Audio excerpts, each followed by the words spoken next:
Welcome back to Dubai Decoded, the channel where investors, entrepreneurs, and future residents get the facts they need to thrive in the UAE.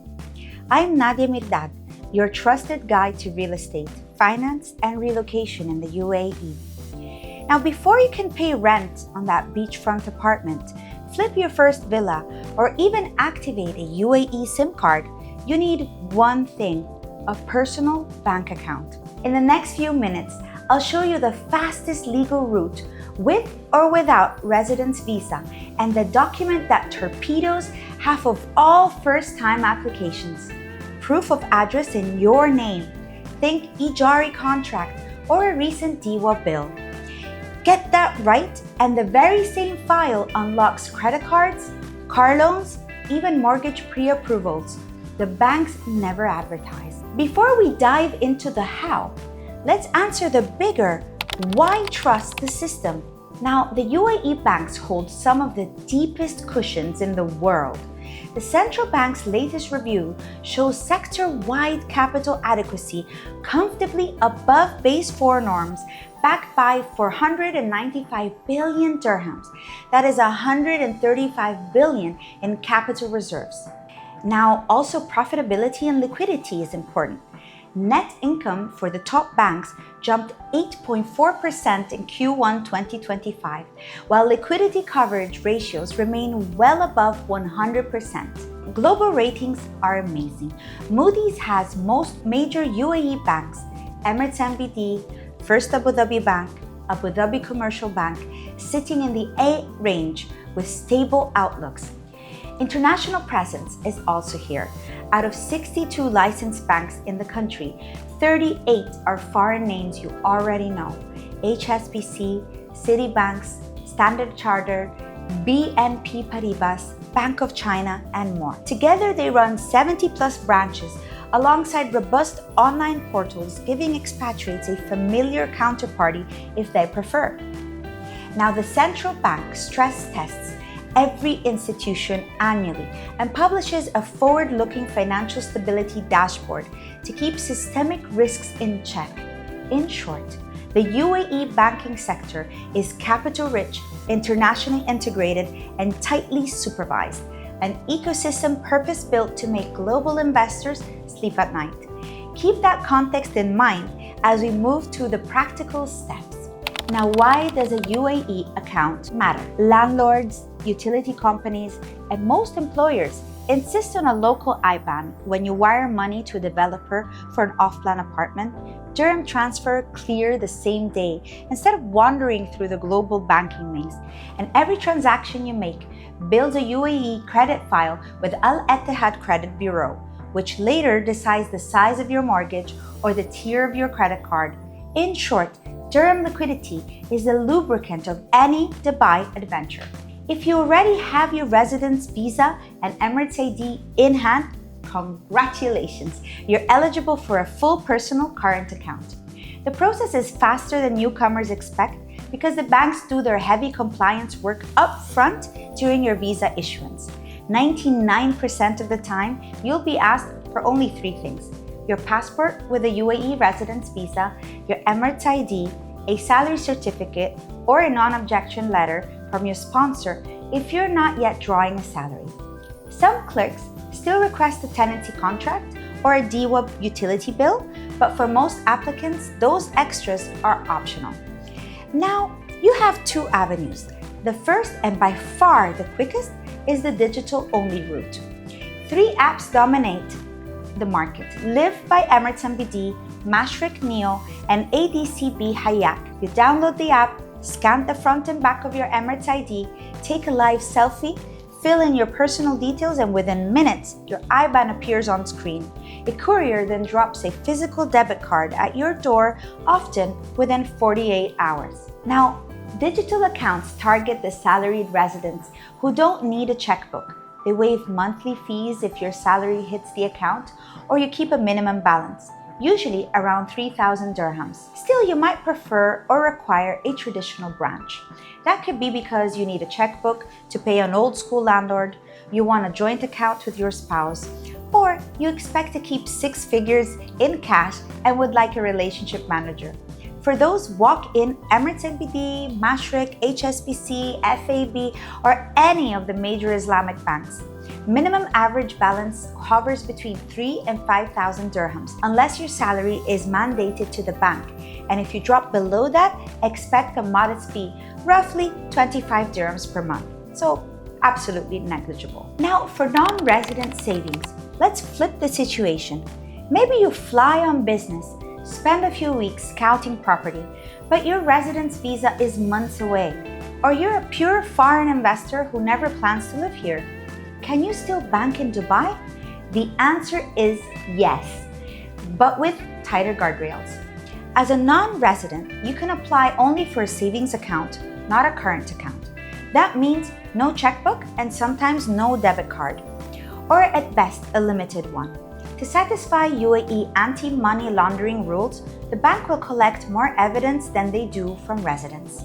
So they will collect your passport with the most recent UAE entry stamp, proof of address from your home country, usually a utility bill or credit card statement, 3 to 6 months bank statements from your main account abroad, a reference letter from that bank confirming your standing. There is no online shortcut here. You must appear in person, and the officer will often phone your home bank while you sit there. Minimum balance requirements are steeper, think 10 to 25,000 dirhams, sometimes higher for premium currencies like US dollars. Now, drop below the monthly fees can sting, so treat the threshold as a hard floor. These non-resident accounts excel at holding rental income, receiving sales proceeds from a property, flip or parking funds in a US dollar sub-account hedged against currency swings, but they don't provide checkbooks, and local debit function can still be limited, so plan accordingly. Now, joint family and golden visa perks. If you and your spouse both hold UAE residence visa, you can open a joint current account. You simply visit together, present your IDs and visas, and sign with twin signature cards. Each partner receives their own debit card and mobile banking login. Now, for children under 18, every major bank offers guardian-controlled savings accounts, handy for school fees, pocket money, or teaching kids to invest early dirham-denominated assets. Now, for golden visa holders, those with 10-year residency through property or investment, should always mention their status. Many banks waive or half minimum balances and fast-track you to the concierge-style relationship manager. It's rarely automatic, but you need to ask. Now let's look at the fees and compliance traps. 3 quick warnings to protect your balance and your nerves. First, most current accounts carry a fall below charge of roughly 25 dirhams a month. Keep a cushion above the published minimum. Second, if your Emirates ID or residence visa expires, update the bank the same week. Unresolved expiry alerts can freeze online access with 0 notice. Now, the third is answer every KYC or know your customer email you receive. When the central bank orders an industry-wide compliance, refresh. Silence is not golden. It grounds for account suspension. Landing that first IBAN is only the opening move. The next chapters are where wealth building happens. Let's talk credit cards, personal loans, car loans, and mortgages. Now, once your salary hits 5,000 dirhams a month, most banks invite you to apply for a credit card. Pick a card that aligns with your lifestyle. Cashback on groceries, Etihad guest miles for regional flights, or Skywards miles if you're loyal to Emirates. Pay your bill on time, every time. Each punctual payment feeds your Al Etihad Credit Bureau score, which in turn lowers your future interest rates. Now, about personal loans. Salaries of 7,000 to 10,000 dirhams open the door to unsecured loans, repayable over up to 4 years. Rates vary by employer category, so multinational employers often attract better terms than startups. Need wheels? Banks will typically finance 80% of the showroom price with a 4-year tenor. The remaining 20% is your down payment. Now with mortgages, here is the milestone many of you are chasing. If you're a resident with a steady job, you can borrow up to 80% of a ready property's value, spreading payments over 25 years.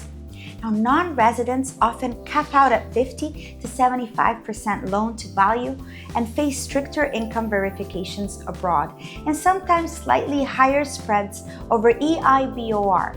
But off-plan projects, for those, expect a 50% ceiling until the handover stage. Now, 6 to 12 months of healthy account behavior, stable salary credits, no bounce checks, timely card repayments usually upgrades you to a preferred customer tier with better rates and higher limits. So play the long game. I often get asked, can freelancers open a resident account? Absolutely. Bring your freelance permit or trade license and a few client invoices to prove some income consistency. Now, I also get often asked, can I hold multiple currencies? Yes, you may. Most savings accounts let you park US dollars, euros, or sterling alongside dirhams. Now, large transfers often enjoy tighter FX spreads than international brokers. And what if I want a Sharia-compliant option? Every top Islamic bank mirrors the requirements we've covered. The products are labeled Wakala or Mudaraba, but the onboarding docs are identical. I'm Nadia Mirdad. If any questions came up, feel free to drop them in the comments or message me directly for tailored guidance. I'll gladly connect you with a trusted banking professional. In the upcoming episodes, I'll walk you through UAE business banking and share a complete mortgage playbook for residents and non-residents. Subscribe now or forward this video to someone planning their next move, because in Dubai, knowledge compounds faster than interest. Until then, wherever you are in the world, stay open, stay grounded, and peace to you.